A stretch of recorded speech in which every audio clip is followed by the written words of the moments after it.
है और गिलहरियों का वो कौन सा सीक्रेट तरीका है जिनसे वो अपने आप को सांपों से बचाती है, जानेंगे वीडियो के लास्ट में। नंबर 9, क्या फिल्मी कहानियां सच होती देखी है? अगर नहीं तो मिलिए फिरोज आलम से, जिनकी कहानी मशहूर वेब सीरीज पाताल लोक की तरह है। आपको पाताल लोक के इमरान अंसारी तो शायद याद ही होंगे, दिल्ली पुलिस का जवान जिसका एकमात्र सपना यूपीएससी पास करना था। कुछ ऐसा ही सपना फिरोज आलम का भी था। फिरोज 2011 से दिल्ली पुलिस में कांस्टेबल की सेवाएं दे रहे थे, लेकिन साथ साथ वो सिविल सर्विसेज की तैयारियों में भी लगे हुए थे, जिसमें वो आखिरकार और आखिरी अटेम्प्ट में कामयाब भी हुए। फिरोज ने 4 बार मेंस की परीक्षा पास की, लेकिन वो कामयाब न हो सके।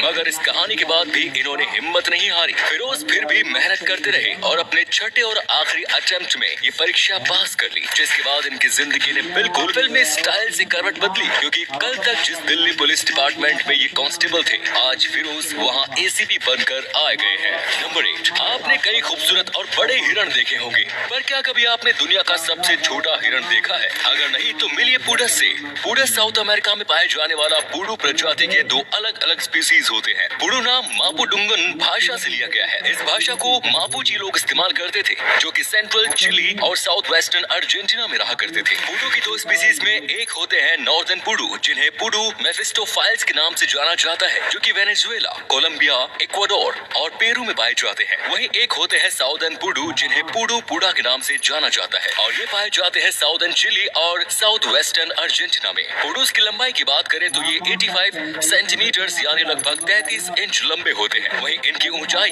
32 से 44 सेंटीमीटर यानी 13 से 17 इंच तक होती है। ये हिरण शिकारियों से बचने के लिए बैम्बू के थिकेट्स में छुपते हैं, ताकि वे इन्हें ढूंढ न पाएं। नंबर 7, क्या आपको पता है कि भारत देश का सबसे बड़ा पुरस्कार परमवीर चक्र है, जिसे डिजाइन किया था सावित्री खानोलकर ने, एक स्विस महिला जिनका नाम कभी ईव वॉनी मैडी डिमारूज हुआ करता था, लेकिन नालंदा यूनिवर्सिटी से डिग्री हासिल करते हुए ईव भारतीय ट्रेडिशन और हिंदू धर्म से बेहद प्रभावित हुई। और वो कितना, ये तो इनके डिजाइन से पता चलता है। सावित्री ने मेडल के बीचों बीच अशोक चक्र को रखा, जो नालंदा का प्रतीक था, और इसके चारों ओर हिंदू देवता इंद्र के हथियार वज्र को जगह दी। वज्र वो हथियार था जो महर्षि दाधीश ने खुद अपनी जान गंवाकर अपनी हड्डियों से इस हथियार को बनाया, जिसकी मदद से इंद्र ने धरती के सबसे बड़े दुश्मन वृत्रासुर को खत्म किया। सावित्री का मानना था कि जो भी सैनिक इस चक्र को हासिल करेगा, उसका बलिदान देश के लिए महर्षि दाधीच के समान होगा, और खुद सैनिक देश के लिए वज्र जैसा। Eve army officer Vikram Khanolkar की पत्नी थी, जिनसे शादी के बाद ईव ने अपना नाम सावित्री खानोलकर रखा। नंबर 6,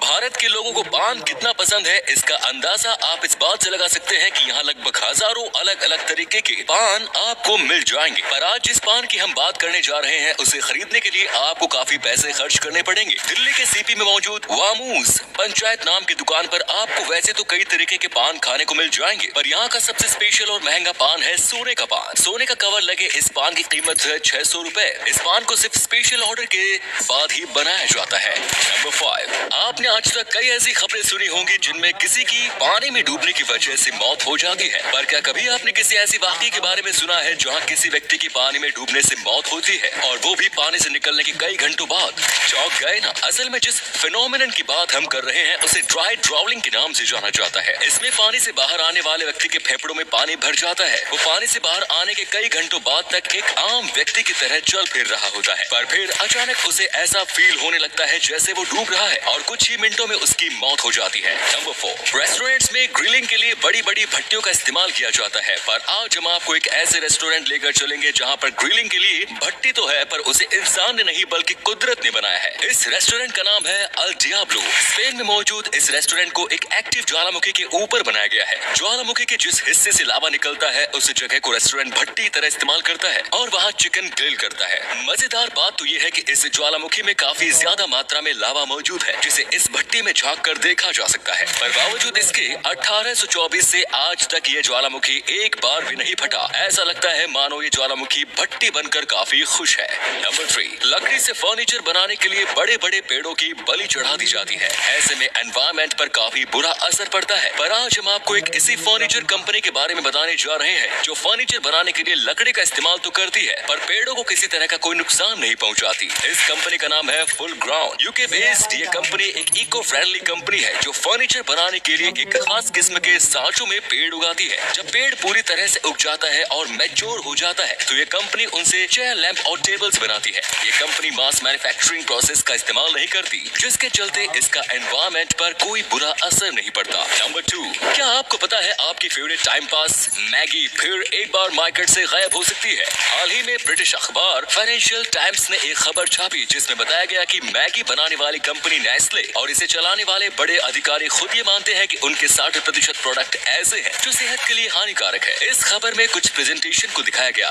जिनकी जांच से पता चला कि वो सभी नेस्ले के सीक्रेट डॉक्यूमेंट्स थे जो लीक हो गए। इनके बाहर आते ही नेस्ले ने साफ तौर पर इन्हें अपना मानने से इनकार कर दिया, लेकिन अपनी सफाई में ये कहना कि हम पिछले कई सालों से अपने प्रोडक्ट को बेहतर बनाने के लिए इनमें से हर वो चीज कम कर रहे हैं जो सेहत के लिए हानिकारक है, कहीं न कहीं इस रिपोर्ट को सही साबित करती है कि नेस्ले अपने टेस्ट के दम पर लोगों की जान और उनके पैसों से खेल रही है। कमाल की बात तो ये भी है कि ऑस्ट्रेलिया की फूड संस्था जहां दुनिया भर के प्रोडक्ट को रेटिंग दी जाती है, इसके द्वारा की गई रेटिंग्स में नेस्ले के ज्यादातर प्रोडक्ट को 3.5 या फिर इससे कम नंबर ही मिले हैं। मतलब वो प्रोडक्ट जो सेहत को कहीं न कहीं नुकसान ही पहुंचाते हैं। नंबर 1, जब कोई मुसीबत आती है तो इंसान उसका हल ढूंढ ही निकाल लेता है, पर ये बिहेवियर सिर्फ इंसानों तक ही सीमित नहीं, जानवरों में भी ऐसे बिहेवियर को देखा जा सकता है। अब गिलहरियों को ही ले लो। जहरीले सांपों को गिलहरियों का शिकार करना काफी पसंद है, पर गिलहरियों ने इस मुसीबत से बचने का एक शानदार इलाज ढूंढ निकाला है। उन्होंने सांप के हमले से बचने के लिए सांप की स्किन का इस्तेमाल करना शुरू किया। गिलहरियां सांप का खाना बनने से बचने के लिए अपनी खुशबू को बदल लेती है ताकि सांप उन्हें ढूंढ न सके, और इसके लिए वो सांप की छोड़ी हुई स्किन को चबाती है और फिर उस चबाई हुई स्किन को अपनी पूरी बॉडी पर फैला लाती है ताकि सांप उन्हें उनकी खुशबू से पहचान न पाए। ऐसा करने पर सांप को लगता है कि उसके आसपास एक और सांप मौजूद है